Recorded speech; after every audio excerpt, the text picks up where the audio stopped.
Base sa iyong pagkakaalam, ilan nga ba talaga ang langit? Halina't ating pag-aralan kung ilan nga ba ang langit. Na ang langit daw ay may 3 bahagi na makikita sa 2 Korinto, Kabanata 12, versikulo 2. At kailangan mo itong malaman. Ayon sa Biblia, ang langit daw ay may 3 bahagi. Una, ay ang atmosphere na makikita sa labas ng ating mundo.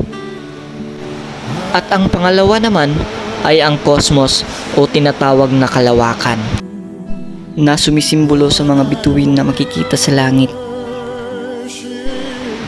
At ang pangatlo naman ay ang paraiso o ang tahanan ng Diyos, kung saan naninirahan ang lahat ng mga banal at ang Diyos mismo.